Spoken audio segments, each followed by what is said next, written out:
اعوذ باللہ من الشیطان الرجیم بسم اللہ الرحمن الرحیم الحمد للہ رب العالمین والصلاة والسلام علی سید الانبیاء والمرسلین حبیب الہ العالمین ابی القاسم محمد اللهم صل على محمد وآل محمد وعلى آلہ الطیبین الطاہرین سیما بقیت اللہ فی الارضین قال اللہ تعالی فی کتابہ الکریم بسم اللہ الرحمن الرحیم ونريد أن نمن على الذين استضعفوا في الأرض ونجعلهم أئمة ونجعلهم الوارثين بردی کا درود بھیجو محمد اللهم صل على محمد وآل محمد۔ جو ٹاپک ہمارے پاس ہے آج کے دن کے لیے وہ عمل صالح اور صالحین ہے۔ اس عنوان سے سنن کے حوالے سے چند عرائض آپ کی خدمت میں پیش ہوں گے۔ ایک بار پھر درود بھیجو محمد اللهم صل على محمد وآل محمد۔ قرآن کریم میں جو اصطلاحات بہت زیادہ استعمال ہوئی ہیں ان میں سے ایک اصطلاح عمل صالح ہے۔ اصطلاحات کو ہم قرآن کریم میں بہت زیادہ پاتے ہیں، ان میں سے ایک اصطلاح عمل صالح ہے، اور عمل صالح انجام دینے والے لوگوں کو ظاہر صالحین تعبیر کیا جاتا ہے۔ جو ایک مشکل ہمارے ساتھ آتی ہے وہ یہ کہ ہم قرآن کریم کی تعبیرات کو تقریباً اپنی عام اردو کے انداز میں سمجھ لیتے ہیں اور اس کو سمجھتے ہوئے ترجمہ بھی کر لیتے ہیں، لیکن وہ جو حقیقت تک پہنچنے والی بات ہے وہ معمولاً نہیں پہنچ پاتی۔ مثلاً ہمارے یہاں بہت زیادہ رائج ہے خیر، اور ہر تقریباً جتنی بھی زبانیں علاقائی زبانیں ہماری بولی جا رہی ہیں اور اردو علاقائی زبانیں، ان سب کے اندر خیر کا لفظ رائج ہے۔ عربی میں بھی خیر کا لفظ ہے، ظاہر وہیں سے لیا گیا ہے، اور فارسی میں بھی خیر آیا ہے، لیکن خیر کا مطلب کیا ہوتا ہے؟ خیر کسے کہتے ہیں؟ اور مثال کے طور پر ہمارے یہاں کہہ رہے ہیں کار خیر اور خیر مخیر، یہ سب ہم استعمال کر رہے ہیں، لیکن اگر کوئی ہم سے دقیق ہو کر باریک بینی کے ساتھ یہ پوچھے کہ خیر کا مطلب کیا ہے، تو شاید ہم اس کو ڈیفائن نہیں کر پائیں گے کہ ہم خیر کسے کہتے ہیں۔ زیادہ سے زیادہ ہم کہیں گے کہ اچھے کام کو ہم خیر کہتے ہیں، اچھے کام، کار خیر یعنی اچھا کام، اور اس کے بعد مخیر کسے تعبیر کریں گے؟ اب یہ ذرا سا کنفیوژن ہونا شروع ہو جائے گی کہ بھئی مخیر افراد کون سے ہیں؟ وہ جو خیر انجام دینے والے ہیں، تو پھر دوسرے لوگ جو ہیں وہ کیا خیر انجام نہیں دے رہے؟ تو تھوڑا سا مینٹیلٹی کے حساب سے ہمیں سوچنا پڑے گا کہ بھئی یہ خیر جس کو ہم لوگ استعمال بھی کر رہے ہیں اتنا زیادہ، اس کا مطلب کیا ہوا؟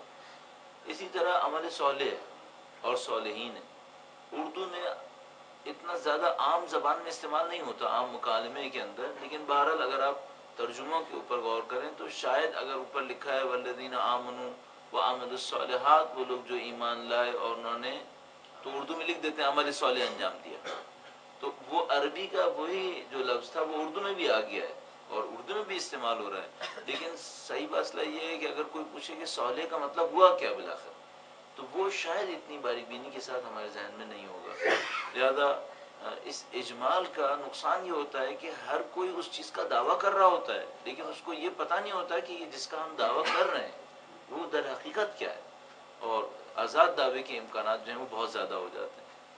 اگر ہم آج کل کی روزمرہ کی زندگی میں اس کی مثال دیں تو اس کی مثال ہم لوگ کبھی کبھی جمہوریت سے دیتے ہیں کہ اگر دنیا کے اندر 200 سے زیادہ حکومتیں ہیں تو میرا نہیں خیال اس وقت کوئی حکومت یہ کہہ رہی ہو کہ وہ جمہوری نہیں ہے، اور اس سیدھے ہاتھ سے لے کر اس الٹے ہاتھ کے انتہا تک ساری کی ساری حکومتیں کہہ رہی ہیں کہ ہم جمہوری ہیں، لیکن اگر کوئی پوچھے خوب جمہوریت کی اصل روح کیا ہونی چاہیے، تو وہ معلوم نہیں ہے، ایسے ہی دعویٰ ہوئے چلے جا رہا ہے، اور اس دعوے کے اندر لوگ بیوقوف بنے ہوئے ہیں، اور دعویٰ اجمال کے ساتھ رکھا اسی لیے گیا ہے کہ اجمالی طور پر ہم کہہ دیں گے، جس کو اپنے دماغ میں جو فٹ کرنا ہوگا وہ فٹ کرتا رہے گا۔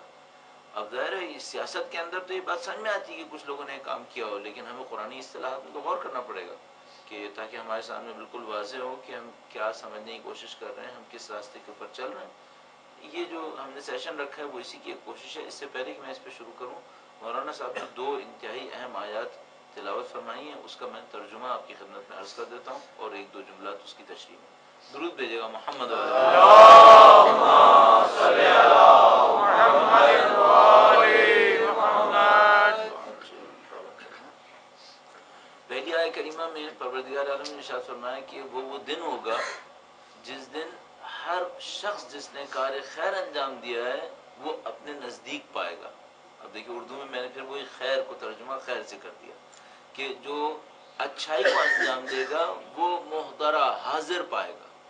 جو کوئی بھی اچھائی انجام دے گا وہ اس کو حاضر پائے گا، اور جو کوئی برائی انجام دے گا اس کا کیا ہوگا؟ خدا تعالیٰ نے کہا کہ بس ایسا ہوگا کہ وہ آرزو کرے گا کہ میرا اس سے فاصلہ بہت دور ہوتا، اتنا سخت وقت ہوگا. فرمایا جو اچھائی انجام دے گا اس کو وہ اچھائی حاضر ملے گی، اور جو برائی انجام دے گا وہ آرزو کرے گا کہ میرا اور اس کا فاصلہ بہت دور ہوتا، یعنی کاش میں نے یہ کام ہرگز نہ کیا ہوتا. اور عربی اس طرح میں استعمال کرتے ہیں، اور پتہ نہیں وہ شاید دوسری زبانوں میں بھی اس کو استعمال کرتے ہیں مختلف انداز میں. وہ یہ کہ کہتے ہیں کہ کاش میری ماں نے مجھے پیدا نہ کیا ہوتا. اتنا سخت ہوگا وہ مرحلہ. البتہ یہاں پہ استعمال کیا گیا کہ فاصلہ بہت زیادہ ہوگا، لیکن دوسری آیات کریمہ کے اندر یہ بھی استعمال کیا گیا کہ وہ آرزو کرے گا کہ شاید پیدا ہی نہ ہوا ہوتا.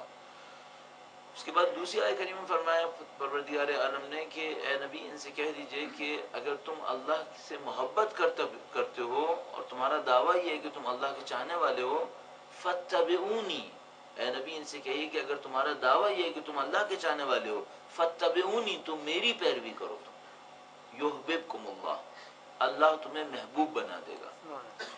اللہ تمہیں محبوب بنا دے گا.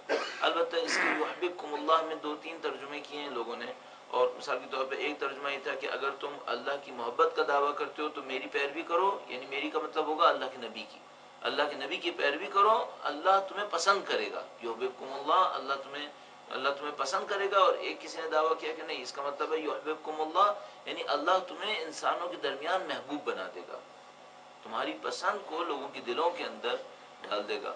تو وہ لوگ جو شہرت کے لیے دنیا میں پتہ نہیں کیا کچھ کرتے ہیں، ان کے لیے یہ آیت کریمہ ایک عجیب درس ہے کہ اگر تم دنیا کی بھی شہرت چاہتے ہو تو راستہ اللہ کی پیروی اور نبی کی اطاعت میں ہے، کہ اللہ کی محبت میں نبی کی اطاعت کرو، خدا تعالیٰ تمہیں دنیا کے اندر بھی محبوب بنا دے گا.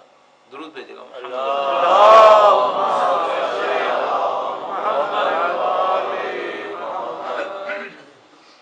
اصل عنوان کار خیر پر تھا، صالح کے اوپر، صالحین کے اوپر. دو نقطے اسٹارٹنگ پوائنٹ کے لیے. وہ یہ کہ پہلی بات یہ کہ پروردگار عالم نے قرآن کریم میں جہاں کہیں بھی آمنو کا لفظ استعمال کیا ہے اس کے فوراً بعد عمل الصالحات کا، یعنی یہاں پر واضح طور پر ایک رشتہ بنا ہوا ہے. جہاں کہیں فرمایا آمنو ایمان لائے، فوراً کہا ہے عمل الصالحات، انہوں نے عمل صالح انجام دیا. تو ہم یہاں پہ دو رابطوں کو دیکھتے ہیں، دو رابطے ایمان اور عمل صالح کے درمیان. یعنی اگر کوئی شخص یہ کہے کہ میرے اندر عمل صالح ہے، فلاں شخص کے اندر عمل صالح ہے، ایمان نہیں ہے، تو یہ ممکن نہیں. اور اسی طرح اگر کوئی شخص کہے کہ میرے اندر ایمان ہے لیکن عمل صالح نہیں ہے، یہ بھی ممکن نہیں ہے. ان دونوں کا رابطہ ہے.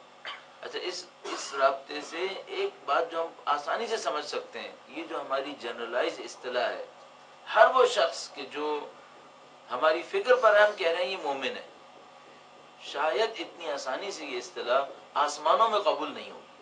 ہاں زمین میں قبول ہو گئی ہے. زمین میں تو مثلا ہم لوگ پاکستان میں زندگی گزار رہے ہیں تو ہم پاکستان میں ایک دوسرے کی شناخت کے لیے پوچھتے ہیں بھائی یہ مومن ہے یا نہیں ہے، تو ہم کہتے ہیں مثلا ہاں بھائی مومن ہے. اچھا پھر آدمی کیسا ہے، کہتے ہیں ہاں یہ مت پوچھو. ابھی کہا تھا مومن ہے، پھر کہہ رہے ہو ابھی مت پوچھو. یہ کیسے ہو گیا؟ یہ تضاد ہمارے یہاں جمع ہو گیا ہے، چونکہ ہم نے اب ایمان کو اور عمل صالح کو علیحدہ علیحدہ کیا ہوا ہے. لیکن پروردگار عالم نے ایسا نہیں کیا ہوا. پروردگار عالم نے جہاں کہا ایمان لائے، فوراً فرمایا کہ انہوں نے عمل صالح بھی انجام دیا. اور دوسرا مسئلہ جو یہاں سے فائدہ ہم نے کیا وہ یہ کہ عمل صالح میں اگر کوئی کہے کہ یہ جو چیریٹیز میں کام کرنے والے لوگ ہیں یہ عمل صالح ہے، تو پھر ان میں ایمان کیوں نہیں ہے؟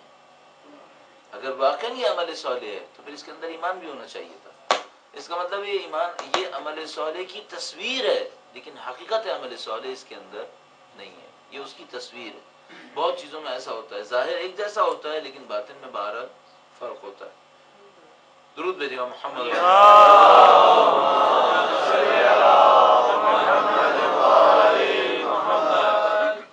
بس عمل صالح کے اعتبار سے ایک تو یہ رابطہ ہمیں سمجھ میں آیا کہ ایمان اور عمل صالح کے درمیان ایک مستقل رابطہ ہے، اس کو ہم علیحدہ علیحدہ نہیں کر سکتے۔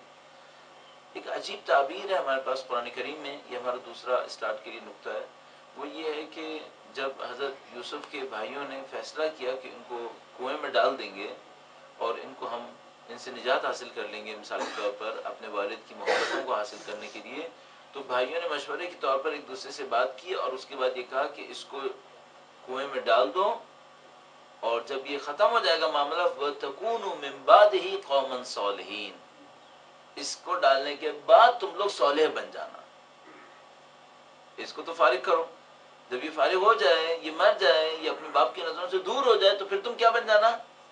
صالح بن جانا۔ یہ ایک عجیب بات ہے کہ ایک انسان، چند انسان مل کر اپنے بھائی کو قتل کرنے کا پروگرام بنا رہے ہیں اور اس کے بعد مستقبل کے لیے کیا منصوبہ ہے کہ ہم صالح بن جائیں گے۔ یہ ایک دھوکے کی طرف اشارہ ہے۔ دھوکہ کیا ہے؟ صالح ہونے کی خواہش ہر ایک کے دل میں ہے، راستہ کیا طے کریں گے اس میں کوشچن۔ یہ تو ہر ایک کے دل میں خواہش ہے کہ مجھے صالح بننا ہے۔ مثلا جو دنیا کے بدترین کرپٹ ترین کام کرنے والے لوگ ہیں، ان کے دل میں بھی خواہش ہے کہ ہمیں صالح بننا ہے، لیکن صالح بننے کے لیے جو راستہ طے کر رہے ہیں اس میں سارا کوشچن ہے۔ وہ یہ کہ کبھی ایک انسان وہ راستہ طے کرتا ہے جو خدا تعالیٰ نے بیان کیا ہے، اس پہ چلتے ہوئے صالح بنتا ہے، اور کبھی یہ جو حضرت یوسف علیہ السلام کے بھائیوں کی مثال دی گئی ہے کہ انہوں نے اس راستے کو طے کیا کہ اپنے بھائی کو قتل کرنے کا منصوبہ بنا رہے ہیں، اور اس کے بعد خواہش کیا ہے؟ اس کے بعد خواہش یہ ہے کہ ہم صالحین میں شمار کیے جائیں گے۔ تو ہمیں دیکھنا پڑے گا کہ ہم صالح کسے تعبیر کرتے ہیں۔ ایک بار پھر درود بھیجے گا محمد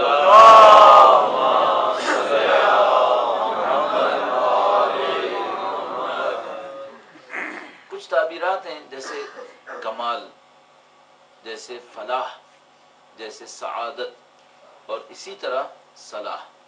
کمال اب اردو میں بھی استعمال ہوتا ہے، کامل اور کمال۔ فلاح، فلاح کہتے ہیں کامیابی کو۔ سعادت، اردو میں سعادت کا ترجمہ بھی پھر کامیابی ہو جائے گا۔ اور صلاح، اب صالح اور صلاح کیسے تعبیر کریں گے ہم؟ تو اس طرح سے ہے کہ ہر وہ چیز جو اس کے حساب سے مناسب ہو۔ فارسی میں لفظ استعمال کرتے ہیں شائستہ ہو، شائستہ اردو میں بھی کہیں کم و بیش استعمال ہوتا ہے۔ وہ یہ کہ یہ چیز اس کے لیے مناسب ہے تو ہم اس کو تعبیر کرتے ہیں یہ اس کے لیے صلاح رکھتی ہے۔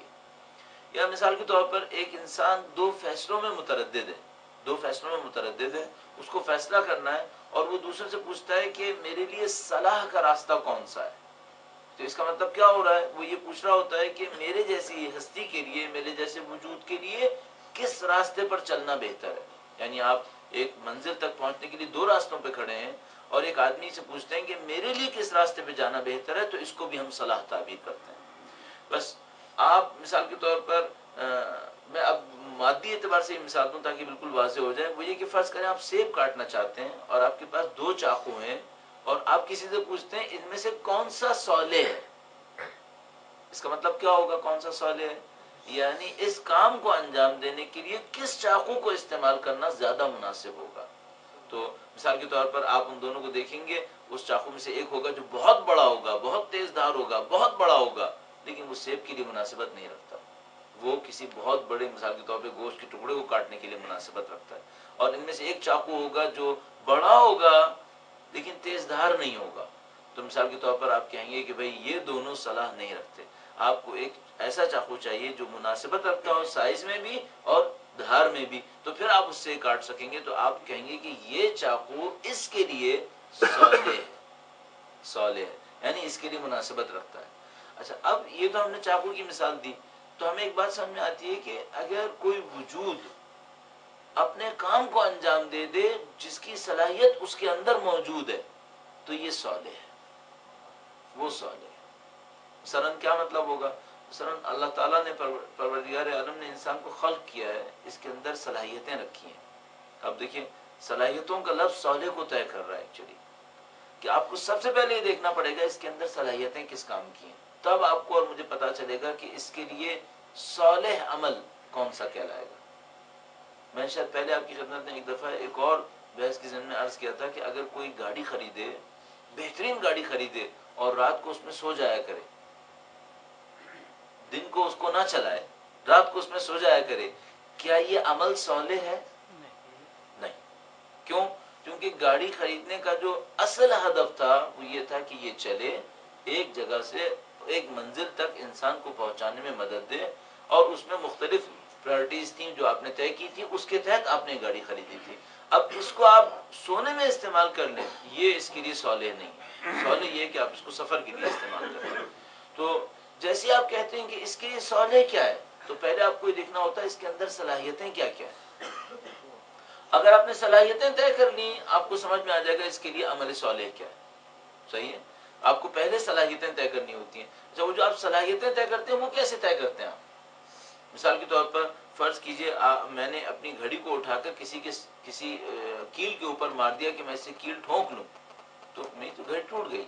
تو کوئی پوچھے بھائی آپ نے یہ کام کیوں کیا؟ میں نے کہا مجھے لگ رہا تھا کہ یہ بھی گول ہے، جیسے ہتھوڑی میں گول ہوتا ہے، تو میں نے اس کو مار دیا۔ تو کہ پہلے اس کی دیکھتے ہیں اس میں کام کیا کیا ہو سکتے تھے، یہ اس کا کام ہی نہیں تھا اصل میں۔ یہ تو کام مجھے کیسے دیکھنا تھا، پہلے اس کے بارے میں معلومات لانی تھی۔ آپ معلومات حاصل کرتے ہیں۔ مثال کے طور پر آپ یہ دیکھیں اس کے اندر پرزے کون کون سے لگے ہوئے ہیں، اس کے اندر میکینزم کون کون سے ہیں، ان کو دیکھتے ہوئے آپ کو پتا چل سکتا تھا کہ اس کے اندر صلاحیتیں کیا کیا ہیں۔ تو جیسے ہی آپ عمل صالح کی بات کرتے ہیں آپ کو صلاحیتیں دیکھنی پڑتی ہیں، جیسے ہی آپ صلاحیتیں دیکھنے کی بات کرتے ہیں آپ کو علم درکار ہے۔ اگر علم نہیں ہوا تو پھر آپ صلاحیت نہیں دیکھ سکتے، اور آپ صلاحیت نہیں دیکھ پائے تو آپ عمل صالح انجام نہیں دے پائیں گے۔ تو آپ کو پہلے علم چاہیے ہوگا۔ اب میں اسٹیپس بنا لیتا ہوں۔ آپ کو علم چاہیے ہوگا، اس حقیقت کے اوپر ایمان چاہیے ہوگا، اس ایمان کے تحت آپ عمل انجام دے رہے ہوں گے، تب وہ کام عمل صالح میں تبدیل ہوگا۔ ہم انسان کے اوپر اس کی تطبیق کرتے ہیں۔ درود بھیجے گا محمد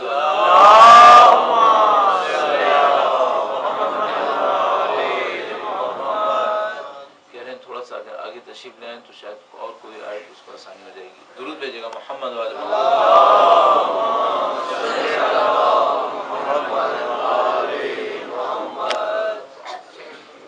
ایک بار پھر درود بھیجے گا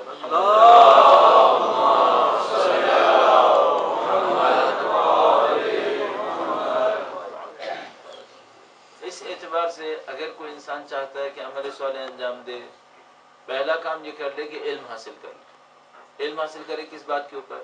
وہ یہ کہ جس کے عمل صالح کی بات کر رہے ہیں اس کے اندر کیا کیا صلاحیتیں رکھی ہوئی ہیں۔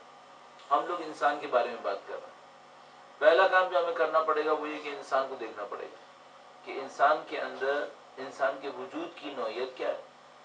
اس کی نوعیت سے مناسبت رکھتے ہوئے جتنے کام ہوں گے وہ اس کے لیے صالح کہلائیں گے، اور جو اس سے مناسبت نہیں رکھتے ہوں گے یا اس کی توانائیوں کا اچھا استعمال نہیں ہوں گے وہ غیر صالح ہو جائیں گے۔ اب آپ انسان کی طرف جب توجہ دیتے ہیں تو آپ کے سامنے وہی بحث آ جاتی ہے جو مقرر آپ نے سنی ہے، وہ یہ کہ انسان میں دو حصے ہیں، ایک اس کا مادی وجود ہے، ایک اس کا معنوی وجود ہے۔ ایک اس کا وہ پہلو ہے جس نے ختم ہونا ہے، اور ایک وہ پہلو ہے جس نے باقی رہنا ہے۔ اگر آپ صرف اس پہلو کے اوپر محنت کرتے رہیں جس نے ختم ہونا ہے، جو اس کا مادی پہلو ہے، تو یہ بالکل ایسے ہی جیسے گاڑی کے اندر اچھی فضا اور لیٹنے کی جگہ دیکھ کر کوئی اس کو بستر کے طور پہ استعمال کرنا۔ اس کو دیکھنا پڑے گا کہ اس ظاہر کے پیچھے اس کا کوئی اور باطن بھی ہے یا نہیں ہے۔ ہاں ویسے تو سیٹ بہت نرم ہے اور اچھی آرام دہ جگہ لگ رہی ہے، اور فضا بھی اچھی ہے، آپ گرمی میں اس کو ٹھنڈا کر سکتے ہیں اور ٹھنڈک میں اس کو گرم کر سکتے ہیں، لیکن کیا اس کا کام سونا ہے؟ تو ہم جانتے نہیں، کام سونا نہیں ہے، کام ایسے سفر لینا، سفر میں کام آتی ہے، اصل ہدف اس کا وہاں پر ہے۔ لیکن اگر کوئی ظاہر کو دیکھ کر اس کو سونے میں استعمال کرے تو ہم زیادہ سے زیادہ یہ کہیں گے کہ یہ آدمی، اب اصطلاح ہم خود طے کر لیں، ہم کیا کہیں گے؟ جاہل ہے، ہم کہیں گے نادان ہے، ہم کہیں گے احمق ہے، ہم کیا تعبیر کرنا چاہیں گے؟ ہم انسان ایسے ہی ہیں۔ ہم انسانوں کے اندر ایک مادی پہلو ہے، اس مادی پہلو پر بھرپور محنت کر لیتے ہیں، جتنا کچھ ہو سکتا ہے کر لیتے ہیں، جو بہترین استفادے ہیں اس کے وہ استفادے حاصل کر لیتے ہیں، اور اس کو ترک کر دیتے ہیں اسی جگہ کے اوپر، تو کیا کہلائیں گے؟ بالکل وہی جو گاڑی کو بستر کے طور پہ استعمال کرے تو کیا کہلائے گا؟ کیوں؟ اس کی وجہ یہ کہ اس کی صلاحیتوں کو تو آپ نے جج ہی نہیں کیا۔ اس کی صلاحیتیں تو کہیں سے کہیں تھیں۔ مثلا اس کی صلاحیتوں کو جج کرنے کے لیے مجھے کیا کرنا چاہیے تھا؟ یہ بھی تو سوچتے کہ اس میں انجن بھی تو لگا ہوا ہے۔ اگر یہ سونے کے لیے استعمال ہونی تھی تو پھر انجن کی کیا ضرورت تھی اس میں؟ یہ جو گیئر باکس لگا ہے وہ کیوں لگا ہوا ہے؟ وہ فیول ٹینک کیوں لگا ہوا ہے؟ پھر یہ اسٹیئرنگ ویل کیوں ہے؟ اس کو سونے کے لیے استعمال کرنا تھا تو ان سب کی ضرورت نہیں تھی، بلکہ سب رکاوٹیں ہیں. پھر سونے کے لیے استعمال کرنا تھا تو اس کو اصل شیپ کچھ اور ہونی چاہیے تھی. اب آ کر دیکھیے اگر انسان کا کام بس یہی ہے کہ مادیات میں ہی غرق ہونا ہے، اسی کے لیے منصوبے بنانے ہیں، اسی کے لیے ساری محنت کرنی ہے، تو اس روح کی پھر کیا ضرورت تھی؟ اصل اس کو ارادے دینے کی کیا ضرورت تھی؟ کیا اللہ تعالیٰ نے یہ مادی خواہشات اور مادیات سے استفادے کی طاقت جانوروں میں نہیں رکھی تھی؟ کون سا ایسی مادی لذت ہے جو انسان کو ملتی ہے جانوروں کو نہیں ملتی؟ ساری مادی لذتوں میں جانوروں کے ساتھ مشترک ہے. کھا پی کر لذت حاصل کرتے ہیں، جانور بھی کرتے ہیں. مثلا جنسیات کے ذریعے سے لذت حاصل کرتے ہیں، وہ جانور بھی کرتے ہیں. مثلا ایک دوسرے کے اوپر برتری جما کر لذت حاصل کرتے ہیں، جانور بھی کرتے ہیں. کون سی ایسی مادی لذت ہے جو ہم انسان کرتے ہیں اور جانور نہ کرتے ہیں؟ تو اگر صالح یہی ہے جو یہ سمجھے کہ مادیات کو حاصل کرنا ہے، تو پھر اس میں بالکل ایسے ہی میں نے عرض کیا کہ پھر تو یہ سب ہونا ہی نہیں چاہیے تھا. اصل روح کا تذکرہ ہی نہیں ہونا چاہیے تھا، تو بیکار ہو گیا. پھر اس کا مطلب ہماری شناخت میں کمزوری ہے. اگر ہم وہاں سے صحیح شروع کریں اپنی شناخت کو، انسان کے وجود کے بارے میں محنت کرنا شروع کر دیں، کہیں اور پہنچیں گے. پھر عمل صالح کچھ اور ہو جائے گا. جو ہمیں اس وقت صالح لگ رہا ہے مادیات پر محدود ہونے کی وجہ سے، وہ غیر صالح لگے گا اگر اپنی نظروں کو وسیع کر لیں. اور پھر ہم اس صالح کی طرف پرواز کرنا شروع کریں گے. یعنی پھر ہماری اس عام سی عامیانہ سی مثال کے اندر وہ یہ کہ اگر کوئی واقعا درک کرنا شروع کر دے کہ بھئی اس میں انجن بھی ہے، اس میں گیئر باکس بھی ہے، اس میں اسٹیئرنگ ویل بھی ہے، اس میں فیول ٹینک بھی ہے، تو اس کو سونے میں استعمال نہیں کرے گا. اگر کوئی کرے بھی تو کہے گا یہ ضائع کر رہا ہے، اب یہ ضائع کر رہا ہے. تو اصل محنت کیا کرے گا؟ کہے گا اس کو کہیں اور رکھو، سونے کے لیے جگہ کچھ اور ہونی چاہیے، اس کو صبح سفر میں استعمال کرنا. ہمیں اپنے بارے میں یہی فیصلے کرنے ہیں، اور یہی ہمارا صالح عمل ہے کہ ہم اپنے بارے میں یہ فیصلہ کریں کہ یہ جو 24 گھنٹے میں نے یہ کام کیے، یہ کام کیے، یہ کام کیے، کیا یہ میرے وجود کا بہترین استفادہ ہے؟ اگر ہے تو یہ عمل صالح ہے، اگر نہیں ہے پھر عمل صالح نہیں. اب اس میں یہ ہے کہ کچھ کاموں کو ہمیں مقدمتاً انجام دینا ہے، کچھ کاموں کو ہمیں در حقیقت انجام دینا ہے. دونوں کو ہم ڈسٹنگوش کر لیتے ہیں تو ہمیں پھر زندگی میں آسانی ہوتی ہے. ہم فیصلہ کریں اپنے عمل صالح کے لیے. درود بھیجے گا محمد.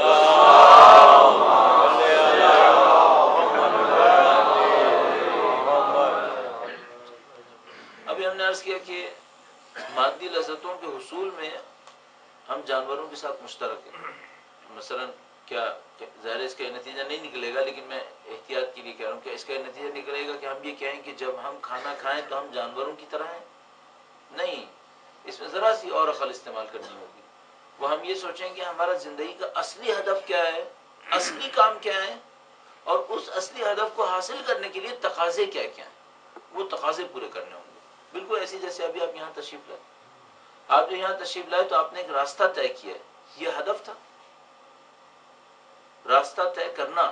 تو ہم کہیں گے کہ نہیں، یہاں پر آنے کے لیے آپ کا اصلی ہدف مثلا اللہ کی بندگی ہے، کچھ علم حاصل کرنا ہے، اپنے اندر بہتری لانا ہے، یہ آپ کا اصلی ہدف ہے.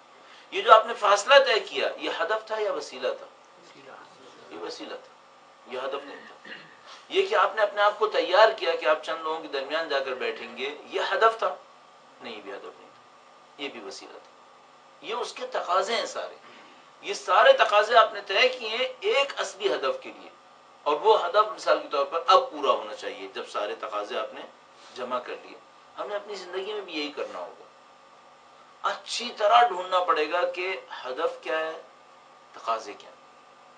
اور بدقسمتی سے یہ وہ جگہ ہے جہاں ہم لوگ مشکل میں مبتلا ہو گئے کہ انسان بعض اوقات سب کچھ کرنے کے بعد تقاضوں کو پورا کرتے کرتے یہ بھول جاتا ہے کہ ہدف کیا تھا اصل. اور اس کے بھولنے کی وجہ سے بعض اوقات اپنے اندر ایک کھوکھلے پن کو احساس کرتا ہے. خدا نہ کرے، نعوذ باللہ، مثال کے طور پر ایسے کہ آپ گھر سے نکلے، آپ نے ٹارگٹ کیا تھا کہ آپ نے یہاں پہنچنا ہے اور یہاں پہنچنے کے بعد ایک لیکچر سننا ہے. اب آپ روڈ پر آئے اور آپ کے ذہن سے نکل گیا کہ میں کیوں آیا تھا، اور اب آپ روڈ کے اوپر گھوم رہے ہیں اور 1.5 گھنٹے کے بعد گھر پہنچ جاتے ہیں اور اس کے بعد اپنے آپ سے پوچھتے ہیں کہ یہ میں نے کیا کیا. نکلا ہی کیوں تھا پھر؟ بعض اوقات 60 سال کے بعد یہ ہونا ہے، 60 سال کے بعد یاد آنا ہے کہ نکلا ہی کیوں تھا. اس سے پہلے کہ یہ ہو، پہلے ہی جان لے کہ نکلا کیوں، ورنہ بہت دیر ہوگی. پہلے سے ہی طے کر لیں کہ بھائی یہ جو میں گھر سے نکلا ہوں یہ کس ڈائریکشن کے لیے نکلا ہوں، ہدف کیا ہے. اس ہدف اور وسیلے کو تفریق کرتے ہوئے، ایک دوسرے کے سامنے ڈسٹنگوش کرتے ہوئے اپنی زندگی گزارتا رہے، اور بار بار اپنے آپ سے پوچھتا رہے احتیاط کی خاطر. اور مجھے لگتا ہے کہ یہ طے ہوا کہ ہم زندگی کے اندر اس تفریق کے ساتھ گزریں کہ ہمارا ہدف کیا ہے، ہمارا مقصد کیا ہے، اور ہم کس چیز کو وسیلہ سمجھ رہے ہیں. میں نے عرض کیا آپ کی خدمت میں، بعض اوقات ایسا ہوتا ہے کہ ہم لوگ زندگی میں مگن ہو جاتے ہیں. یہ جو ہم لوگ اردو میں لفظ استعمال کرتے ہیں مگن ہونا، اس کو عربی میں لفظ استعمال کرتے ہیں فرح، فرحین، خوشی میں مگن ہو جانا، اتنا مگن ہو جانا کہ بھلا دے اپنے اطراف کو، اس کو ہم کہتے ہیں فرحین. تو خدا تعالیٰ فرماتا ہے کہ قوموں کے اندر کچھ لوگ ایسے ہیں جو فرحین ہیں. فرحین کیا مطلب؟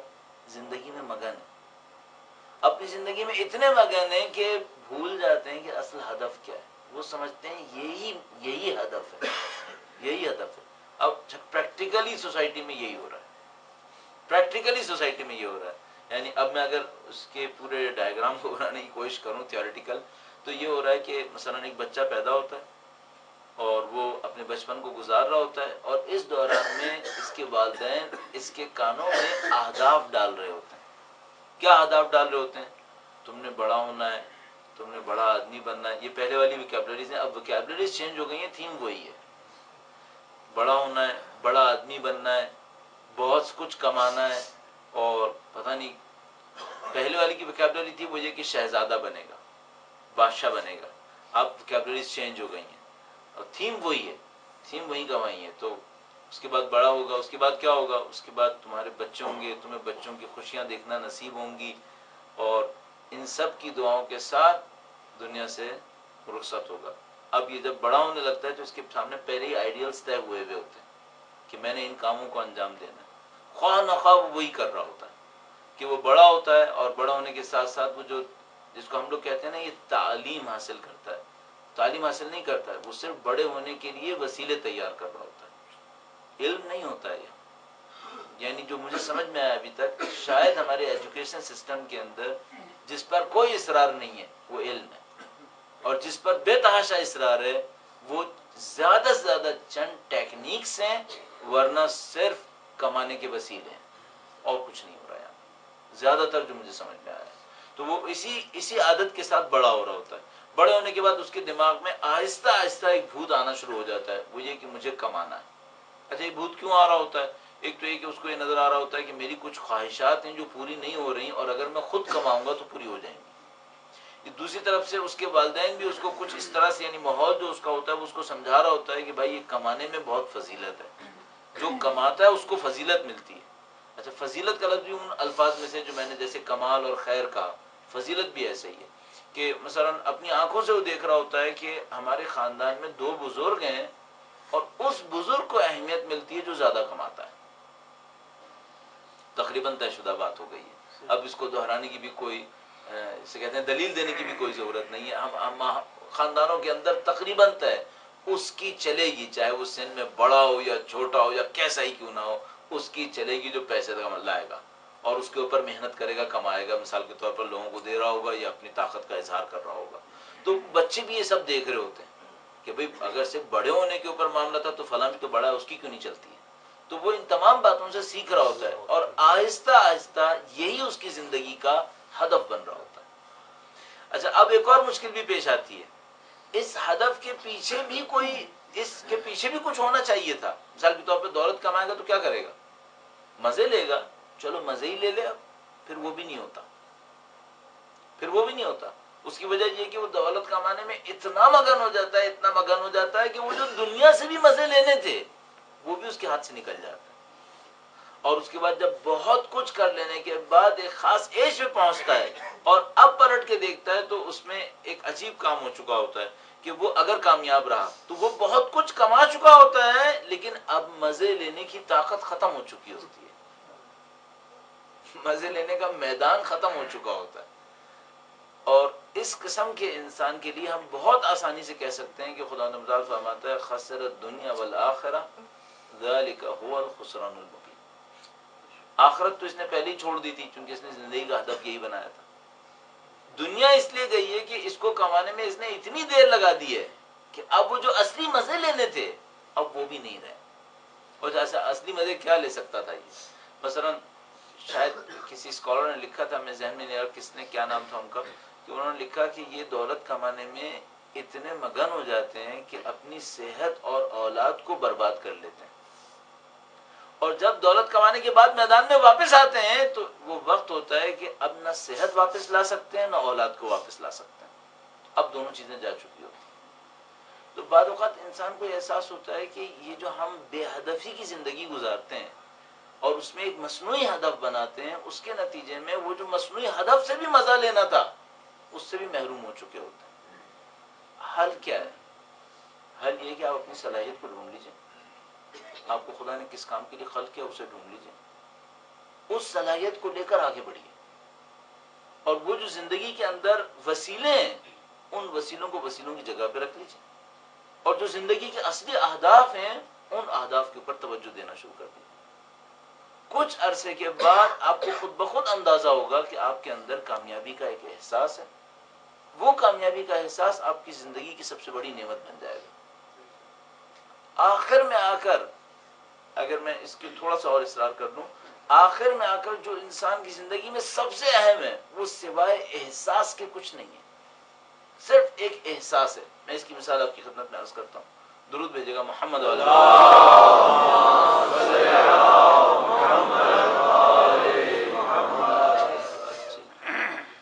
احساس کی اس بات کو بیان کرنے کی خاطر وہ واقعہ دہراتا ہوں، پہلے بھی شاید آپ کی خدمت میں عرض کر چکا ہوں۔ حضرت ابو ذر غفاری شام پہنچے اور وہاں پہنچ کر امیر شام کے خلاف، بنی امیہ کے خلاف اور زر پرستوں کے خلاف تبلیغات شروع کی۔ چوراہے پہ کھڑے ہو جایا کرتے تھے، بولتے تھے یہ جو کیا یہ غلط ہے، وہ جو ہوا وہ بھی غلط ہے، یہ سب۔ تو امیر شام کے دربار میں ایک آدمی تھا، امیر شام نے اظہار کیا کہ یہ کون آ گیا ہمارے علاقے میں، یہ تو ہماری مصیبت کر دے گا، اس کو واپس بھیجو مدینے۔ تو اس نے کہا کہ اس کو چپ کرانا آسان ہے، کہنے تم ابو ذر کو نہیں پہچانتے، کہنے کا نہیں آسان ہے، میں چپ کرا لوں گا۔ کہتے جاؤ چپ کراؤ۔ تو وہ کچھ پیسہ لے کر حضرت ابو ذر کے پاس آتا ہے۔ وہ جو امیر شام بہت ہوشیار آدمی تھا دنیا کی ہوشیاریوں کے اعتبار سے، اسے پتا تھا ابو ذر خاموش ہونے والے بندے نہیں ہیں، لیکن وہ جو دربار میں بیٹھا تھا وہ نسبتاً احمق آدمی ہونا چاہیے، کہ اس کو وہ یہ سمجھ رہا تھا کہ جس طرح دوسروں کو خاموش کروایا جا سکتا ہے حضرت ابو ذر کو بھی خاموش کروایا جا سکتا ہے۔ تو وہ کچھ پیسہ لے کے حضرت ابو ذر کے پاس آتا ہے اور کہتا ہے کہ اے ابو ذر، تمہارے پاس دنیا سے کیا ہے؟ کہا کچھ نہیں۔ کہنے کا یہ میں تمہارے لیے لے کر آیا ہوں۔ کہنے کہ ٹھیک ہے یہ میرا ہے؟ کہنے کا ہاں آپ کا۔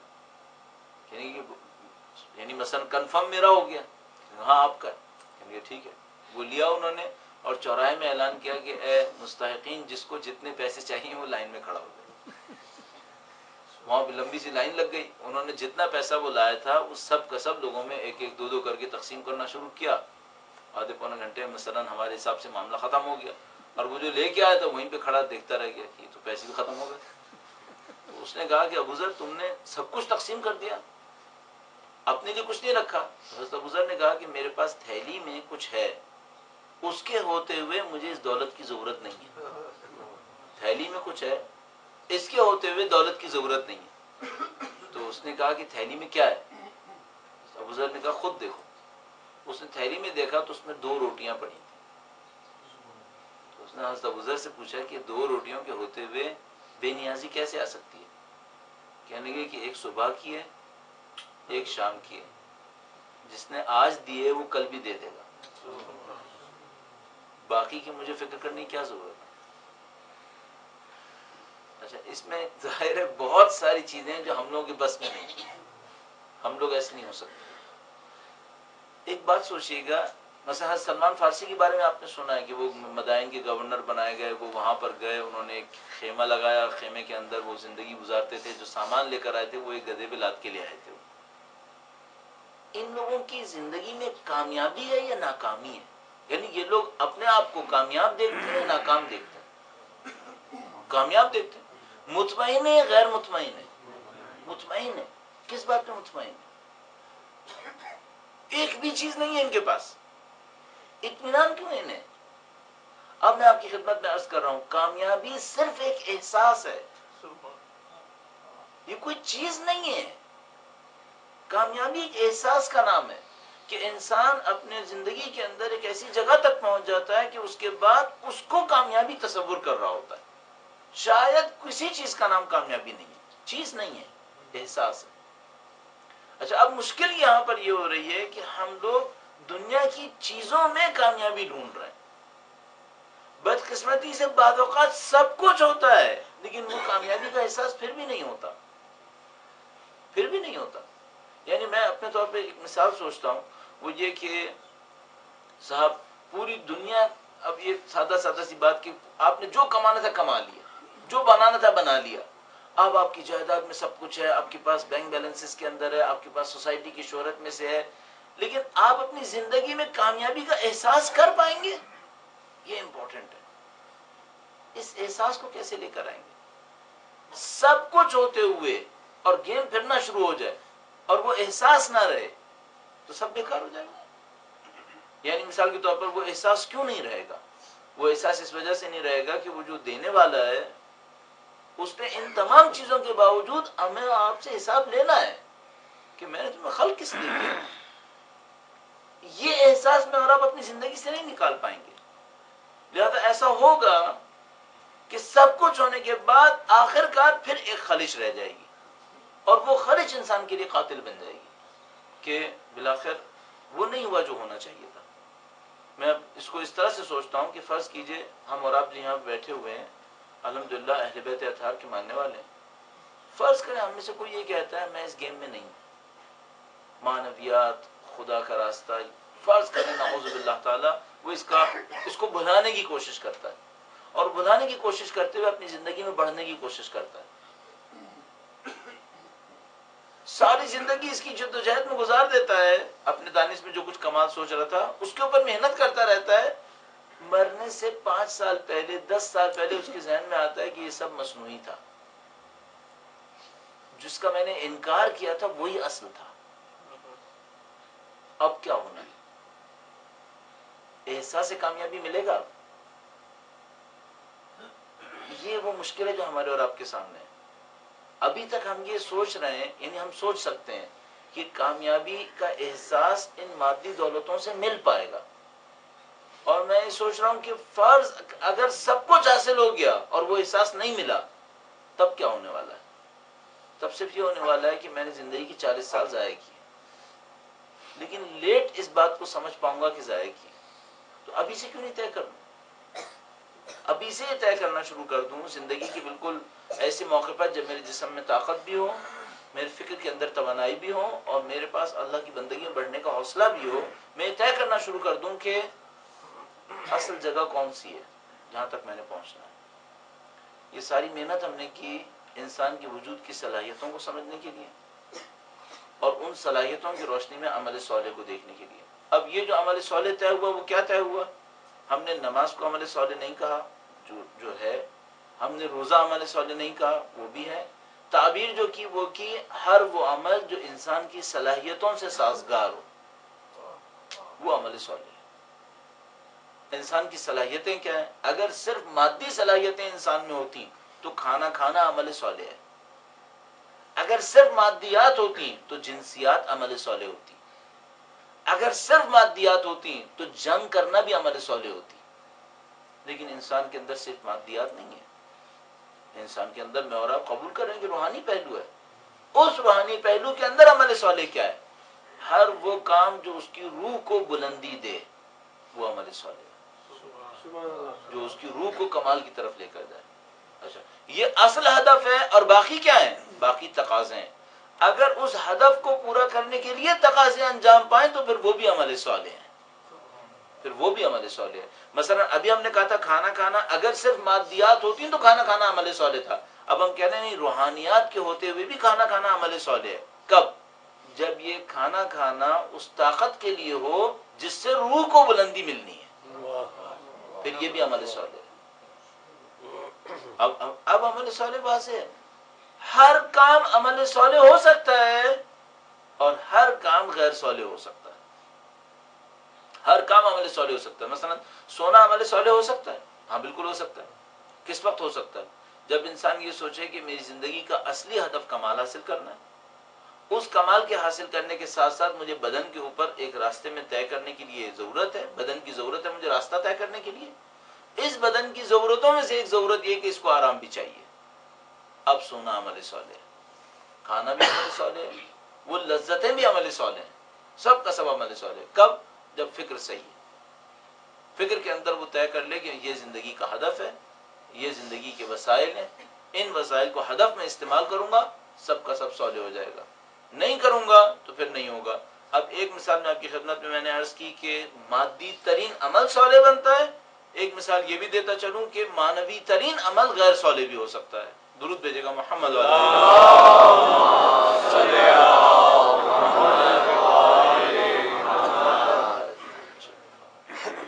عمل صالح وہ ہوتا ہے جو انسان کی صلاحیتوں کے حساب سے مناسبت رکھتا ہو، انسان کی روح کو کمال دے، چاہے وہ مادی ترین عمل ہو، چاہے کھانا کھانا ہو، سونا ہو۔ کیا ایسا ہو سکتا ہے کوئی روحانی عمل ہو غیر صالح ہو جائے؟ ہو سکتا ہے۔ کب؟ جب انسان کے وجود کی صلاحیتوں سے سازگار نہ رکھتا ہو۔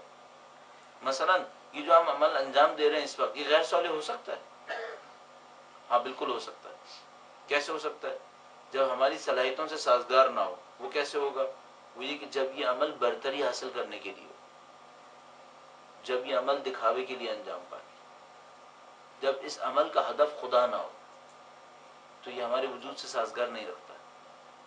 تو یہ جو مانوی ترین عمل تھا یہ غیر صالح ہو جائے گا۔ مثلا سادہ ترین مثال کے اندر دنیا کی مثالوں میں سے وہ یہ کہ کوئی مسجد بنوائے اور اس کام کے لیے ہو کہ اظہار کرے کہ میں نے کیا ہے۔ اب یہ خدا کے لیے تو نہیں ہوا، یہ ہوا بندوں کے لیے۔ کیونکہ بندوں کے لیے ہوا، یہ صلاحیتوں سے سازگار نہیں رکھتا، صلاحیتوں سے سازگاری نہیں رکھتا، اس کا مطلب ہے یہ عمل غیر صالح ہے۔ اب یہاں پہ ہمیں ایک اور نتیجہ ملتا ہے، وہ یہ کہ صالح اور غیر صالح میں صرف شکل کافی نہیں ہے، کچھ شرائط ہیں وہ بھی دیکھنی پڑیں گی۔ پہلے مرحلے میں ہم نے عرض کیا کہ صالح وہ عمل ہے جو معنوی ہے۔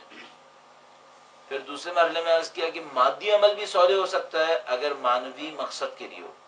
اور تیسرے مرحلے میں عرض کیا کہ معنوی عمل بھی غیر صالح ہو سکتا ہے اگر مادی ہدف سے ہو، اگر مادی ہدف سے ہو۔ تو اب ہم شرائط نکال سکتے ہیں، صالح عمل کی شرائط کیا ہونی چاہیے۔ اب ہم اس تمام گفتگو کی روشنی میں شرائط نکال سکتے ہیں۔ سب سے پہلا، صالح عمل وہ ہوگا جس کا خاص معنوی ہدف ہوگا، چاہے عمل مادی ہو چاہے عمل معنوی ہو۔ اگر ہدف معنوی ہوگا تو یہ عمل صالح ہو جائے گا۔ مثال کے طور پر آپ راستے میں چل رہے ہیں اور آپ نے ایک پتھر کو ہی صرف ہٹا دیا، یہ عمل صالح ہے۔ کیوں؟ ہدف معنوی ہے، ہدف خدائی ہے۔ لیکن اگر ہدف خدائی نہیں ہوا تو معنوی ترین عمل غیر صالح ہو جائے گا، پھر اس میں صلاح نہیں ہے، کیونکہ میں نے عرض کیا وہ انسان کی صلاحیتوں سے مناسبت نہیں رکھتا۔ تو ہم شرائط طے کر سکتے ہیں۔ پہلی بات تو یہ کہ ہدف صحیح ہونا چاہیے۔ دوسرا مسئلہ یہ ہے کہ جو اس ہدف تک پہنچنے کے تقاضے ہیں، مثلا خلوص نیت، وہ اس کے اندر ہونی چاہیے۔ تیسرا راستہ یہ کہ تیسری شرط یہ کہ جو راستہ طے کرنا تھا، راستہ مناسب راستہ ہونا چاہیے۔ ہم نے حضرت یوسف علیہ السلام کے بھائیوں کی مثال میں عرض کیا تھا، انہوں نے غلط راستہ طے کیا اور ایک صالح جگہ تک پہنچنے کی کوشش کی، نتیجہ یہ کہ عمل غیر صالح قرار پایا ان کا۔ تو ہمیں صحیح راستے کو بھی طے کرنا ہوگا۔ اب لب لباب کیا بنا؟ یہ جو میں نے آپ کی خدمت میں صالح اور صالحین کہا، اس کا جو اب تک کا نتیجہ نکلا وہ یہ نکلا کہ ہدف معنوی ہونا چاہیے، اس معنوی ہدف کی جو شرائط میں پوری ہونی چاہیے۔ آخر میں بات کر لیتے ہیں، اگر صالح ہوئے تو نتائج کیا نکلیں گے، نشانیاں ہیں کیا؟ صالح بندوں کی نشانیاں کیا ہیں؟ کس طرح سے میں اور آپ تشخیص دے سکیں کہ دوسروں کے بارے میں نہیں، اپنے بارے میں، کہ ہم عمل صالح کے اوپر ہیں یا عمل صالح کے اوپر نہیں ہیں؟ درود بھیجے گا محمد۔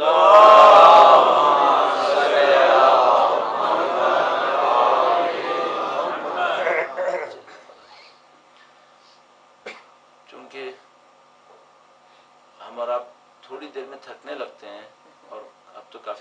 گئی ہے. تو میں تھوڑا سا آپ کی توجہ کو کم کرنے کے لیے, توجہ کو ریفریش کرنے کے لیے, ایک دفعہ میرا بچہ بیمار ہوا. نہیں, بیمار کیا ہوا, ہمیں شکایت یہ تھی کہ بچہ کھاتا نہیں ہے صحیح سے, اور ہم سمجھ رہے ہیں کہ یہ بیمار ہے. تو ہم ایک ڈاکٹر کے پاس لے کے گئے. تو ڈاکٹر کے پاس لے کے گئے, شاید اس وقت بچے کی عمر 2.5-3 سال تھی, 2.5-3 سال تھی. ہم اس کے پاس لے کے گئے ڈاکٹر کے پاس, اور ان سے کہا کہ ڈاکٹر صاحب یہ ہمارا بچہ بیمار ہے. تو انہوں نے کہا کہ کیوں بیمار ہے, کیا بیماری ہے اسے؟ تو ہم نے کہا یہ کھاتا نہیں. تو انہوں نے پوچھا وزن کتنا ہے؟ اتنا وزن ہے. قد دیکھیے, قد کتنا ہے؟ قد بھی اتنا ہے. یعنی یہ کہ آپ یہ کہہ رہے ہیں کہ یہ بیمار ہے تو یہ دنیا کا سب سے اچھا بچہ ہے کہ بغیر کھائے قد بھی بڑھا رہا ہے اور وزن بھی بڑھا رہا ہے. اس سے اچھا بچہ کون سا ہو سکتا ہے؟ آپ کہہ رہے ہیں کہ نہیں کھا رہا ہے لیکن قد بھی بڑھ رہا ہے اور وزن بھی بڑھ رہا ہے. تو اصل ہدف کیا تھا بھئی؟ کھلانا ہدف نہیں تھا, بچے کی گروتھ اصل ہدف تھی. وہ گروتھ تو مل رہی ہے. اچھا, اب اگر میرا بچہ بہت کھا رہا ہو اور گروتھ نہ مل رہی ہو, اب پریشان ہونا چاہیے. اتنا کھلا رہا ہوں اور گروتھ پھر بھی نہیں ہے, اتنے عمل صالح کر رہا ہوں, گروتھ پھر بھی نہیں ہے. یہ توجہ کی جگہ ہے بھئی. اگر میں کہہ رہا ہوں یہ سب عمل صالح ہے تو گروتھ کیوں نہیں ہے پھر؟ اچھا, جسم کی گروتھ تو نظر آتی ہے, قد بڑھتا ہے, وزن بڑھتا ہے. روح کی گروتھ کیا ہوتی ہے؟ اب آپ دیکھ رہے ہیں, ہم صالح کی نشانیوں میں آ رہے تھے نا کہ صالح بندوں کی نشانیاں کیا ہیں. تو ہم لوگ کیا سوچتے ہیں, صالح بندے کی نشانی ہے پیشانی پہ نشان ہو, ہاتھ میں تسبیح ہو, یہاں جاتا ہو وہاں جاتا ہو, یہ عمل صالح ہے. بالکل ہمارے نیشنل آئیڈینٹی کارڈ کی طرح یہ لکھا ہو پاکستانی, ختم ہو گیا معاملہ. بھائی یہ خدا کا دین ہے, یہاں ظاہر سے کچھ نہیں ہے, یہاں باطن سے سب کچھ ہے. بس عمل صالح کی نشانی کیا ہوئی؟ لب لب آپ یہ ہے کہ بھئی آپ کھانا کھلاتے ہیں کہ بدن بڑھے اس کا. اگر وہ گروتھ نہیں ہو رہی تو کھلانا, اس کا مطلب ہے کھلانا نہ کھلانا سب برابر ہو گیا. اگر ہم عمل صالح کر رہے ہیں, ہماری روح کو بلندی ملنی چاہیے تھی, اور اگر ارواح کو بلندی نہیں مل رہی, اس کا مطلب ہے ان میں کوئی عمل صالح انجام نہیں پا رہا ہے, یہ عمل صالح نہیں ہے. اچھا, وہ جو روح کی بلندی تھی وہ کیا ہونی چاہیے تھی؟ ہم آخر تک پہنچا دیں تاکہ کوئی چیز مبہم نہ رہے. روح کی بلندی کسے کہتے ہیں؟ روح کی بلندی میں یہ ہوتا ہے, اب آئیے اس جملے پر میں کئی دفعہ عرض کر چکا ہوں, قربتاً اللہ. جتنا روح بلند ہوتی رہے گی خدا کے اسماء اس روح کے اندر ظاہر ہوتے رہیں گے. یہ روح کی بلندی ہے. مثلا اگر ایک آدمی کھانا کھا رہا ہے, اس کا جسم گروتھ دکھا رہا ہے, اس کی اسٹرینتھ بڑھے گی, اس کی طاقتیں اور توانائیاں بڑھیں گی, تو ہم کہیں گے یہ مثال کے طور پر صحت مند انسان ہے. صحت مند روح کسے کہیں گے؟ صحت مند روح وہ روح ہوگی جس کے اندر خدا متعال کے اسماء کی ریفلیکشن اچھی ہوگی. خدا رحیم ہے, یہ رحم کرے گا. خدا صادق ہے, یہ سچائی دکھائے گا. خدا متعال علیم ہے, یہ علم دکھائے گا. جب یہ سب کچھ کرے تو ہم کہیں گے روح صحت مند ہے. اس کا مطلب کیا ہوا؟ اس کے عمل صالح نے اس کی گروتھ میں, ترقی میں مدد دے دی ہے. یہ کھانا کھا رہا ہے, اس کا جسم ترقی کر رہا ہے, اس کی صلاحیتیں بڑھ رہی ہیں. اچھا, اگر یہ سب نہیں ہو رہا تو اس کا مطلب یہ کہ یہ کھانا نہیں کھا رہا ہے, یہ دھوکہ دے رہا ہے, یا جو کھا رہا ہے وہ اس کی جسم کو نہیں لگ رہا ہے. اگر ہم عمل صالح کریں گے, ایک قطعی چیز ظاہر ہوگی, وہی کہ ہمارے کردار میں خدائی صفتیں ظاہر ہونا شروع ہو جائیں گی. میں مطمئن ہو کہ آپ کی خدمت میں عرض کر رہا ہوں, اگر ہم لاکھ عمل صالح کریں یہ نہ ہو, سمجھ جائے گا دھوکہ ہو رہا ہے. باقی سب دھوکہ ہے, عمل صالح نہیں ہے. صالح عمل, اب مثال میں جو میں نے آپ کی خدمت میں عرض کیا اس کا لب لبا بھی نکلا. صالح عمل اس صحیح کھانے کی مانند ہے جو جسم کو طاقت دیتا ہے. صالح عمل روح کو طاقت دیتا ہے. اگر ہم کہہ رہے ہیں کہ ہم عمل صالح کر رہے ہیں اور روح کو طاقتیں نہیں مل رہی, اس کا مطلب ہے کوئی غلطی ہو گئی ہے, یہ عمل صالح نہیں ہے. عمل صالح کی تصویر ہے, بہت اچھی صورت. اصل ہدف یہی ہے. مجھے جو کچھ سمجھ میں آیا دین اسلام سے, اصل ہدف کیا ہے؟ بعض اوقات انسان پریشان ہونے لگتا ہے کہ خدا تو نے دنیا میں بھیج دیا، یہاں پہ فضولیات کی بھرمار ہے، اصل ہدف کیا ہے؟ تو ہمیں خود بھی سمجھ میں آ رہا ہوتا ہے کہ یہاں بہت ساری چیزیں صرف تقاضے ہیں، ہدف نہیں ہے۔ اصل ہدف کیا ہے؟ وہ روح کا بلندی تک پہنچنا۔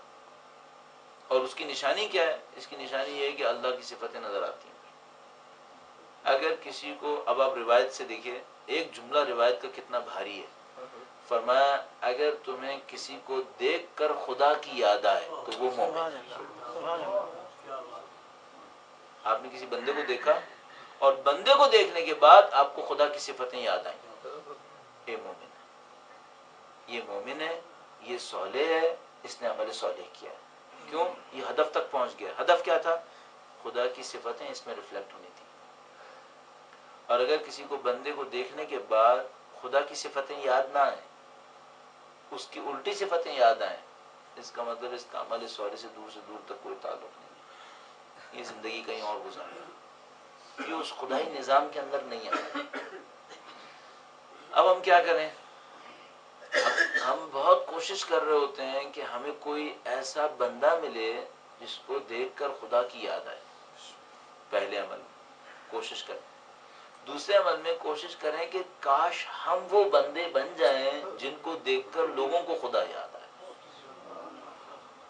بس پہلے مرحلے میں ایسے بندوں سے نزدیک چلے جائیں جن کو دیکھ کر خدا کی یاد آئے۔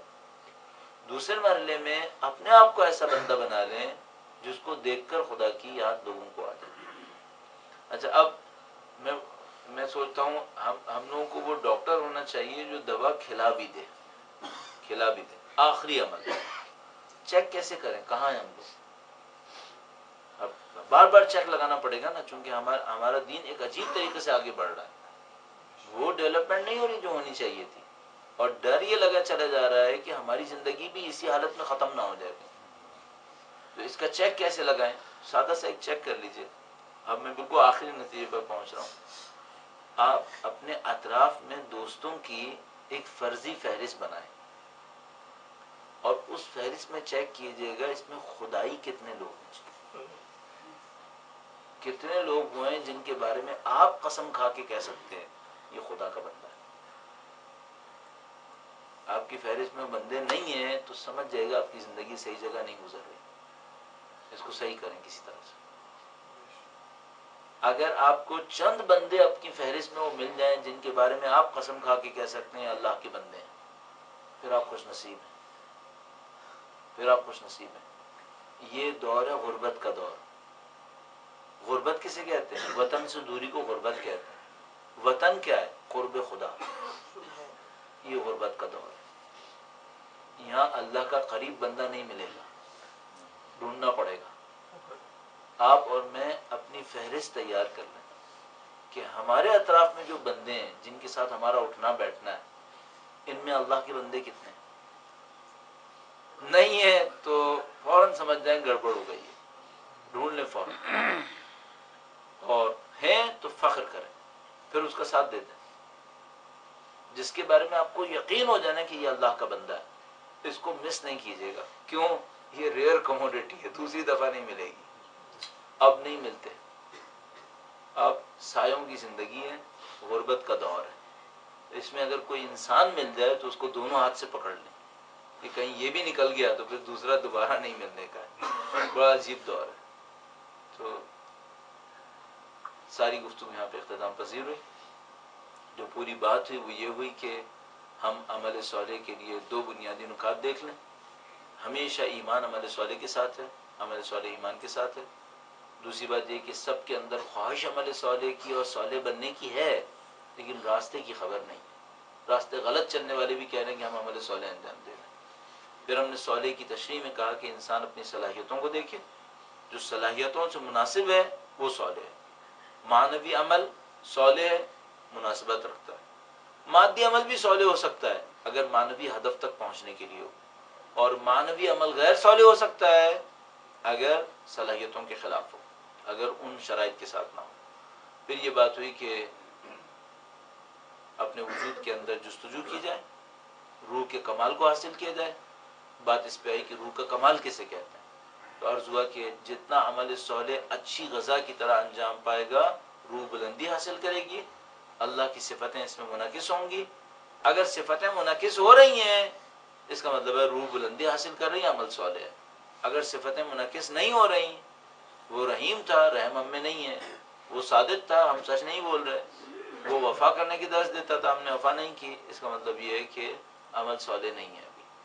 اور عمل صالح اور صالحین کی بات میں آخری بات یہ ہوئی کہ اپنے اطراف میں لوگوں کو فہرست تیار کر لیجئے. دیکھیے ان میں سے کتنے لوگ ہیں جو خدا کے بندے ہیں جس پہ آپ بھی قسم کھا سکیں کہ ہاں یہ قسم کھا رہا ہوں یہ اللہ کا بندہ ہے. اگر ایسا ہے آپ خوش نصیب ہیں، نہیں ہے تو ڈھونڈنے کی کوشش کریں، کیونکہ قرب صالحین کے بغیر انسان زندگی نہیں گزار پائے گا. ہمیں ہمیشہ دوست چاہیے.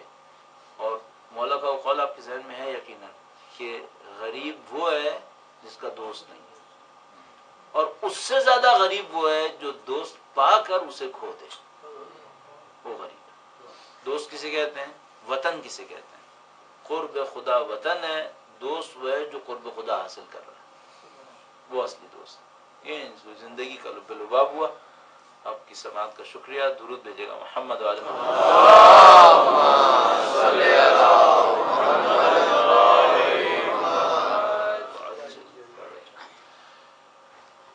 پہلے کبھی ہم لوگ سوال جواب کیا کرتے تھے، ٹائم تو کافی ہو گیا ہے، لیکن مجھے احساس یہ ہوتا ہے کہ بعض اوقات ایک دو سوال میں بھی کوئی بڑی بات ہو جاتی ہے. یعنی سامنے والے جو بولنے والے ہوتے ہیں وہ کوئی ایسی بات سکھا دیتے ہیں اور ایک ایسا دروازہ کھول دیتے ہیں جس سے کوئی نئی بات سامنے آتی ہے. اور کسی کے ذہن میں کوئی سوال آتا ہے اس کے حوالے سے، جی آپ کچھ کہنا چاہیں؟ کوئی سوال کسی کے ذہن میں آتا ہے تو بیان فرمائیے گا. ہم سب ایک سوال ہے کہ یہ جو موجودہ معاشرہ ہے جس میں ہم کہہ رہے ہیں تو عمل صالح کی ہم بار بار کوشش کرتے ہیں. بعض اوقات ایسے ہوتا ہے کہ سال 2 میں 3 میں کوئی ایک لمحہ ایسے آتا ہے کہ انسان وہ کام کر لیتا ہے، اس کے بعد پھر وہی کیفیت ہو جاتی ہے جو اس سے پہلے کی تھی. دوبارہ وہ لاکھ کوشش کرتا ہے لیکن وہ مقام پھر نہیں حاصل کر پاتا. تو اس کے لیے پھر ایسا کون سا کوئی طریقہ ہونا چاہیے، کیونکہ رہنا تو پھر ہم نے اسی معاشرے میں جیسے ہم کچھ بالکل ایسی ہے جیسے جو انہوں نے کہا اس کو آپ اس طرح فیل کر سکتے ہیں کہ جب آپ کسی جگہ بیٹھے ہوئے ہیں، جیسے ابھی آپ یہاں بیٹھے ہوئے ہیں تو آپ نے اس کا ایک اثر لیا ہوتا ہے، اور جب یہاں سے باہر نکلتے ہیں وہ اثر تقریباً ختم ہو جاتا ہے. مشکل سے چند گھنٹے اگر رہ گیا تو رہ گیا، اور 2-4 دن گزرے تو پھر تو 2-4 دن بہت کہہ رہا ہوں، چند گھنٹوں کے بعد معاملہ ختم. بالکل صحیح کہا. مجھے یوں احساس ہوتا ہے جیسے 50-60 سال میں اگر بالکل جمع کریں تو شاید گھنٹہ 1.5 گھنٹہ وہ ہوتا ہے جو خدا کی یاد میں اصل گہرائی کے ساتھ صرف خدا کے ساتھ. پورے 50-60 سال میں شاید چند گھنٹے سے زیادہ نہیں ہوتا. اور انہوں نے بالکل صحیح کہا کہ انسان کیا جدوجہد کرے کہ اس لمحے کو بار بار پہنچنے کی کوشش کرے. تو اس میں ہم یہ کر سکتے ہیں کہ ہم اپنے تجربے سے سیکھیں کہ پچھلی دفعہ جب اس لمحے پر پہنچے تھے تو کن مقدمات کو طے کرتے ہوئے پہنچے. مجھے یوں احساس ہوا ہے کہ جیسے 2 چیزیں ان لمحات تک پہنچانے میں مددگار رہتی ہیں. ایک اللہ کے بندوں کی مصیبت میں نصرت کرنا، دوسرا اہل بیت اطہار علیہ السلام کے حضور پرخلوص احترام دکھانا. تو یہ سمجھ میں آیا کہ اگر کوئی اپنی زندگی کے اندر دستور یہ بنا لے کہ اللہ کے بندوں کی ان کی مصیبتوں میں نصرت کرے گا پرخلوص، اور اہل بیت اطہار علیہ السلام کا پرخلوص احترام کرے گا. کہ اس پرخلوص احترام کو میں قید خلوص کی کیوں لگا رہا ہوں؟ آپ ذرا سی ایک بات سوچیے گا. بعض اوقات ہم لوگ جب مجالس پڑھ رہے ہوتے ہیں یا کوئی درس وغیرہ ہو رہا ہوتا ہے اور اہل بیت کا نام آتا ہے تو سب لوگ درود بھیجنے لگتے ہیں، سب درود بھیجتے ہیں. مثلا کچھ لوگ سر جھکاتے ہیں ہلکا سا اشارے کرتے ہوئے اور درود بھیجتے ہیں. عام زندگی میں بھی یہی کرتے ہیں. اگر نہیں کرتے اس کا مطلب ہے یہاں ماحول کے اثر میں کرنا ہے، روح تک سرایت نہیں کیا ہے. میں نے بہت دفعہ دیکھا ہے کہ بعض اوقات ایسا ہوتا ہے ہم کوئی لقب کہتے ہیں اہل بیت کا، لوگ اس پہ بھی درود بھیجنے لگتے ہیں اور ہم سمجھتے ہیں کہ ابھی اس پہ درود نہیں بھیجیں گے. لیکن اس سے زیادہ سخت لفظ کو اپنی عام زندگی میں کہتے ہیں اور درود نہیں بھیجتے. اس کا مطلب ہے وہ جو سب کے سامنے بھیج رہے تھے وہ کیا تھا؟ وہ بس ماحول کے اثر میں تھا، روح میں سرایت نہیں کر رہا ہے. دیکھیے گا ہم لوگوں کا وہ جو واقعی پرخلوص احترام ہے وہ کہاں پر ہے. بہرحال ان کی بات تھی وہ امپورٹنٹ تھی، اس میں ہم سائے میں یہاں پر آئے تھے. انہوں نے پوچھا تھا کہ اس حالت کو کیسے باقی رکھیں، تو ہم تجربے سے دیکھنے کی کوشش کریں کہ پچھلی دفعہ جب اس حالت پہ پہنچے تھے تو کس تجربے سے گزرتے ہوئے پہنچے تھے. اچھا اسی سلسلے میں یہ کام بھی کر سکتے ہیں کہ دیکھ لیں کہ پچھلی دفعہ اس حالت کے زائل ہونے میں کون سے عوامل تھے جس سے وہ حالت زائل ہو گئی تھی، ان سے دوری کریں. البتہ جو کچھ یہ کہہ رہے ہیں یہ چند سیکنڈ کی بات کر رہے ہیں اور وہ سمری ہوگی. مثال کے طور پر عین ممکن آپ 1 گھنٹہ دعائے قبائل میں بیٹھے ہیں، وہ حالت 15 سیکنڈ کے لیے آئے، وہ حالت 15 سیکنڈ کے لیے آئے. تو آپ کو اس کے لیے محنت کرنی پڑے گی مجھے اور آپ کو کہ ہم کس طرح سے محنت کریں کہ اس حالت تک پہنچ جائیں جو ممکن ہے کئی ہفتوں میں چند منٹس کے لیے سے حاصل ہو. جی آپ اسی کو کیا ہم توفیقات کہیں گے یا توفیقات کو الگ چیز کی توفیقات کا عمل صالح کا پھر کیا ہے؟ صحیح بعض یعنی شاید بعض نہیں کہنا چاہیے لیکن احتیاطاً بعض کہہ رہا ہوں.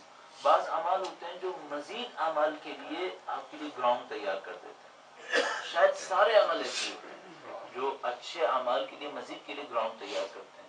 اسی طرح بعض اعمال بلکہ شاید سارے اعمال ایسے ہوتے ہیں جو غلط ہوتے ہیں اور اگلے اعمال کے لیے راستہ برباد کر دیتے ہیں. اس کو ہم توفیق تعبیر کریں گے. یہ توفیق ہے کہ مثال کے طور پر ہم نے کوئی عمل انجام دیا، اس عمل کے نتیجے میں ایک اور اچھے عمل کے لیے زمینہ ہموار ہو گیا. یہ وہ توفیق ہے جو نصیب ہو گئی. یعنی اگر ہم توفیق کو حادثات میں ترجمہ کریں تو خدا متعال کی ذات میں حادثات نہیں ہوتے، قوانین ہوتے ہیں. تو توفیق کا کوئی ترجمہ حادثے میں ہونا صحیح نہیں ہوگا. تو پھر ممکن ہے کوئی یہ کہے کہ فلاں کو وہ توفیق ملی مجھے کیوں نہیں ملی. یقیناً اس نے پیچھے کوئی ایسا کام کیا ہے کہ اس کو وہ توفیق ملی ہے. کوئی نہ کوئی کام ہے جو توفیق لاتا ہے اور کوئی نہ کوئی کام ہے جو توفیق کو سلب کرتا ہے. البتہ کام کا مطلب فزیکل ورک نہیں ہے، کام سوچنا بھی ہو سکتا ہے. کسی نے بندگی کے لیے سوچا اور اس سوچنے پر خدا نے توفیق دے دی. سوچنا بھی کام ہے، بلکہ شاید سوچنا بہت بڑا کام ہے. اس کی وجہ یہ ہے کہ جیسے کہ ہمارے پاس موجود ہے انما الاعمال بالنیات، اور مومن کی نیت اس کے عمل سے بہتر ہے. لگتا ہے سوچنا بہت بڑا کام ہے. تو عین ممکن ہے کہ میں اور آپ اچھا سوچ کر بہت ساری توفیقات کو حاصل کریں اچھی نیتوں کے ذریعے سے. مثلا ایک اس سلسلے میں آخری بات آپ کی زحمت کام کرتا ہوں. ایک دوست نے بہت اچھا کہا، انہوں نے کہا کہ اگر ہماری طرح وہ بھی طالب علم، انہوں نے کہا کہ اگر ہم نے اپنی زندگی میں ارادہ یہ کیا ہے کہ ہم ایک مسجد کے امام جماعت بنیں گے تو توفیق بھی اتنے کی ملے گی. لیکن اگر ارادہ کیا ہے کہ متقین کے امام بنیں گے تو توفیق اس کے حساب سے ملے گی. پھر انہوں نے کہا کہ نصر اللہ نے اللہ کے حضور کہا کہ خدایا میں تیرے سب سے بڑے دشمن کو شکست دینا چاہتا ہوں، تو خدا نے ان کو حزب اللہ دی کہ آؤ اب میرے دشمن کو شکست دو. ہمیں دیکھنا پڑے گا ہم نے اپنی نیتوں میں اچھائی کے لیے کیا رکھا ہے. آپ کی اور میری نیت اچھائی میں یہ رہی کہ خدایا میں ہر مہینے 2000 روپے دوں گا، توفیق 2000 روپے کی ہے. ٹھیک ہے آپ 2000 روپے دے دیں گے، لیکن آپ نے کم توفیق طلب کی. اگر توفیق یہ طلب کرتے کہ خدایا میں چاہتا ہوں کہ روئے زمین کے اوپر تیرے بندوں میں کوئی بھوکا نہ رہے، کوشش کروں شاید خدا مجھے اتنی توفیق دے دے. تو اچھے کاموں کے لیے بڑے ہدف بنائیں اور ان بڑے اہداف کو چھوٹے چھوٹے مرحلوں میں حاصل کرنے کی کوشش کریں تو آپ کو اور میرا خیر کا دائرہ، اچھائی کا دائرہ پھیلنا شروع ہو جائے گا انشاءاللہ. درود بھیجے گا محمد